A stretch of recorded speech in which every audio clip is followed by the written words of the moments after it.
Hello વિદ્યાર્થી મિત્રો, નમસ્તે.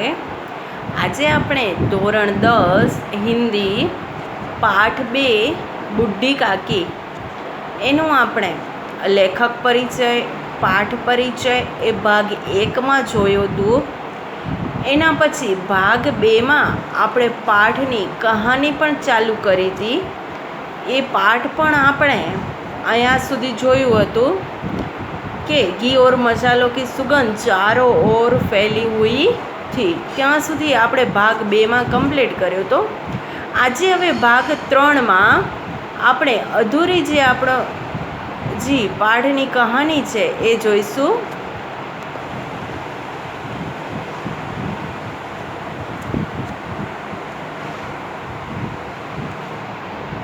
एनामा छे बूढ़ी काकी अपनी कोठरी में बैठी हुई थी. कोठरी एटले के नानकड़ो एवो एक रूम. यह सुगंध उन्हें बेचैन कर रही थी. बारे चौक में रसोई बनी रही थी एटले त्यां कने बहु बधे तेल मसाला घी मसालानी मिठाईओनी सुगंध आवती थी. तो एने खावामां बहु ज रुचि हती. बहु शौकीन हता काकी विविध वानगीओ खावाना. तो के छे एने अहींया रूममां आ बधी सुगंधो एने बेचैन तलपापड़ करी रही हती. वे मने मन सोच रही थी कि इतनी देर हो गई कोई भोजन लेकर नहीं आया. ए बहु एने आम तलपापड़ करती थी बधी सुगंधो એટલે એને બધું ખાવાની બહુ જ ઈચ્છા થતી હતી. ત્યારે એ મનને મન અંદરને અંદર વિચારતા હતા કે હજી સુધી કેમ કોઈ જમવાનું લઈને આવ્યા નહીં. मालूम होता है सब लोग भोजन कर चुके हैं. એ બધાને કહે કે માલુમ એટલે કે પોતે જ અંદર અંદર પોતાની જાત સાથે વાત કરે છે કે લાગે છે કે બધા જ લોકોએ જમવાનું એટલે કે ભોજન લઈ લીધું લાગે છે. यह सोचकर उन्हें रोना आया परंतु अपशुकन के डर से वे रो न सकी. परंतु अपशुकनना डर थी ये रोई पण न सक्या. बूढ़ी काकी की कल्पना में पूड़ियों की तस्वीर नाचने लगी. ई आम अंदर एने मनमा ने मनमा रड़वुं पण आवतुं हतुं पण ई छतांय ई रड़ी न सक्या. पण एने सतत मनमा ने मनमा ई ज बधा जमवानी वस्तुना ज विचार आवता था. खूब लाल लाल फूली फूली नरम नरम होगी एने मनमा पूड़ीओ देखाती थी अने ए विचारता था कि एकदम सरस ताजी फूलेली नरम नरम आ बधी अलग अलग जातनी पूड़ीओ हसे. कचौड़ियों में अजवाइन और इलायची की महक आ रही होगी. પછી કચોરી વિશે વિચારતા હતા તો એનામાં એ કે અજમો અને એલચીની સુગંધ મહક એટલે સુગંધ તો એ આવી રહી હશે. एक पूड़ी मिलती तो जरा हाथ लेकर देखती क्यों न चलकर कड़ा के सामने ही बैठूं. એ કે આ બધી વસ્તુને મને જોવા મળે ને ખાલી તો હું હાથ લગાવીને જરા ચેક કરી જોવા એમ કે કેવી છે એટલું એને અંદરથી ઈચ્છા થતી હતી कि आ बधी वस्तु मारी पास क्यारे आवी जाए. एक पूड़ी मिलती तो जरा हाथ लेकर देखती क्यों न चलकर कड़ा के सामने ही बैठूं. પછી એને એવો વિચાર એનાથી રહેવાતો નથી, પોતાના મન ઉપર કંટ્રોલ નથી રાખી શકતા. ત્યારે એ એમ કહે છે કે આના કરતાં તો હું કડાયાની પાસે જઈને જ કેમ બેસી ન જાઉં. इस प्रकार निर्णय करके बूढ़ी काकी उकड़ू बैठकर हाथों के बल सरकती हुई बड़ी कठिनाई से चौखट से उतरी और धीरे धीरे रेंगती हुई कड़ा के पास आ बैठी. बूढ़ी काकी एकदम वृद्ध થઈ ગયા હતા. પોતાનું શરીર પણ એમને સાથ નહોતો આપતો એટલે નાના છોકરાઓ જેમ ભાખોડિયા ભરે એવી રીતે એ કે ભાખોડિયા ભરી અને એકદમ મુશ્કેલીથી એ પોતાને જે કોઠરીમાં એટલે કે નાના રૂમમાં હતા એ રૂમની નીચે ઉતર્યા અને ધીમે ધીમે બારે ચોકમાં જ્યાં કડાયા ચડ્યા હતા રસોઈ થતી હતી ત્યાં કને જઈ અને બેઠા. यहाँ आने पर उन्हें उतना ही धैर्य हुआ जितना भूखे कुत्ते को खाने वाले के सम्मुख बैठने में होता है. એ કે અહીંયા આવી કડાયા પાસે આવીને બેસી ગયા તો એને એટલું ધૈર્ય એટલે ધીરજ મળી અને ખુશ થયા કે આ બધું મને જમવા મળશે. એક ભૂખ્યો પ્રાણી કે કૂતરાની અહીંયા ગણતરી કરી કે ભૂખ્યું કૂતરું હોય એ કે કેવી રીતના અહીંયા આવીને બેસી જાય, તો એવી જ રીતના એ કે અહીંયા કાકી આવીને બેઠા ને તો એને મનમાં શાંતિ મળી.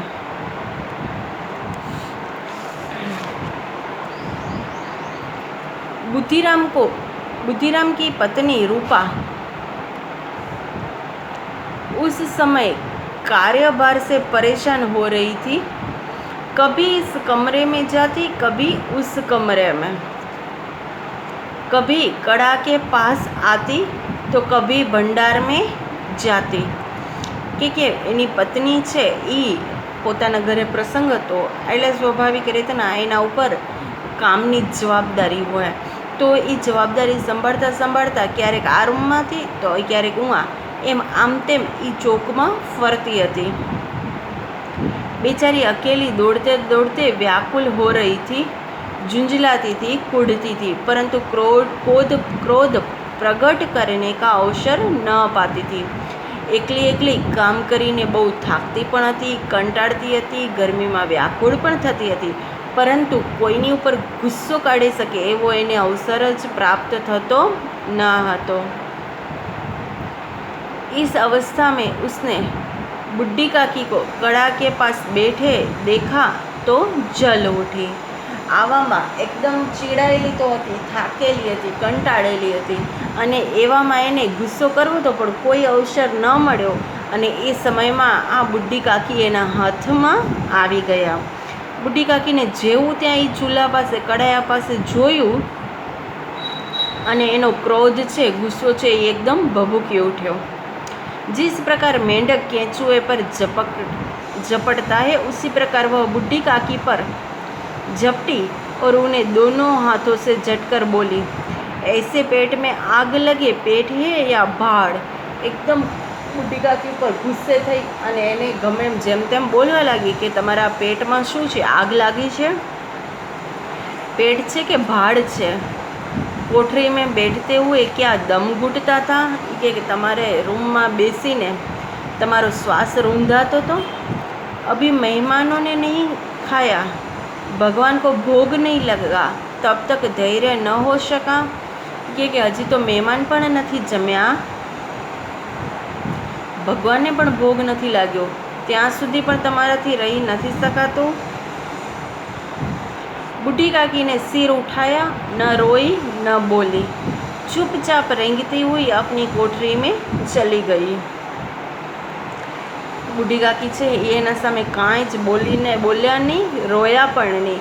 એટલે કે એને બુઢી કાકીને એમ ખબર હતી કે ઘરમાં પ્રસંગ છે, હું જો રોઈશ તો અપશુકન ગણાય. એ બીકમાં ને એ બીકમાં રડતા પણ નહોતા અને કાંઈ બોલ્યા પણ નહીં. ચૂપચાપ એકદમ दुखी થઈ અને ફરી પાછા પોતાના ઓરડામાં જતા રહ્યા. भोजन तैयार हो गया है, आंगन में पतले पड़ गई, મહેમાન ખાને લગે. હવે તો ભોજન પણ તૈયાર થઈ ચૂક્યું છે.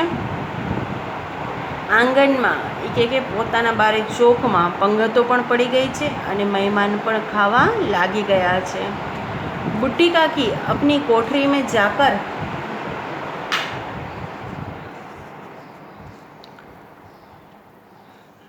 પશ્ચાતાપ कर रही थी कि मैं कहाँ चली गई. પહેલે એ ગયા હતા એના ઉપર એને ખૂબ પસ્તાવો હતો. રૂપાએ જ્યારે એની સામે આવી રીતના ક્રોધથી બોલી, ગુસ્સો કર્યો ત્યારે ઉन्हें रूपा पर क्रोध नहीं था, अपनी जल्दबाजी पर दुख था. આવી રીતના રૂપા એની સાથે વર્તન કર્યું પણ એ છતાં પણ એને રૂપા ઉપર જરાય પણ ક્રોધ આવ્યો નહોતો. ખુદ પોતા ઉપર એને ક્રોધ આવ્યો અને પોતાની જલ્દબાજી એટલે કે ઉતાવળ પર એને દુઃખ થયો કે મેં ખોટી ઉતાવળ કરી. સચ્ची तो है, जब तक मेहमान लोग भोजन न कर लेंगे घर वाले कैसे खाएंगे. જ્યાં સુધી કે મહેમાન છે એ ભોજન એટલે કે જમવાનું નહીં કરી લે ત્યાં સુધી આપણા ઘરવાળાથી જમાય નહીં. मुझसे इतनी देर भी न रहा गया, अब तक कोई बुलाने न आएगा, न जाऊंगी। એને પોતાના કરવા ઉપર પછી પસ્તાવો થાય છે, પોતાની જાતને પણ સમજાવે છે કે સાચી વાત છે, જ્યાં સુધી મહેમાન ન જમી લે ત્યાં સુધી આપણેથી જમાય નહીં। અને એ કહે કે મારાથી એટલી વાર પણ રાહ ન જોવાય। હવે તો એ કહે કે જ્યાં સુધી કોઈ બોલાવવા નહીં આવે ત્યાં સુધી હું જવાની નથી।